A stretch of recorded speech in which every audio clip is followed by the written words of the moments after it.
যখন চোর মমতা বলেছে মুখে আঙুল দিয়ে বসেছিলেন, মুখে আঙুল দিয়ে বসেছিলেন, আপনি রাজনীতি শেখাচ্ছেন। যখন চোর মমতা বলেছে কি করছিলেন আপনি? আপনারা একটু কাকে দেখাচ্ছেন রাজনীতি? আস্তে প্লিজ, আস্তে আস্তে প্লিজ প্লিজ প্লিজ। এসব ভাড়াটে লোকজন কোথা থেকে আনেন?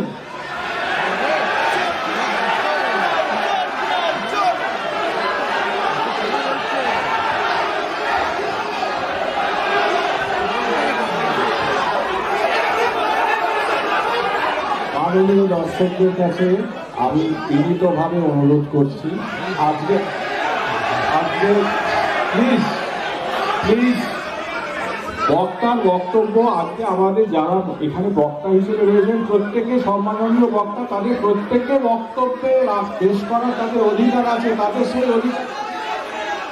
তাদের সেই অধিকারটুকু এইভাবে ক্ষুণ্ণ করা যায় না। প্লিজ, আমরা নিজেরাই কিন্তু নিজেদের মধ্যে তর্ক বিতর্কে জড়িয়ে পড়ছি। প্লিজ প্লিজ প্লিজ প্লিজ শান্ত হন, অনুগ্রহ করে শান্ত হন। আজকে সভার যে মেজাজ, আজকের সভার যে ঐতিহ্য, আচ্ছা আস্তে আস্তে প্লিজ প্লিজ আপনারা উত্তেজিত হবেন না।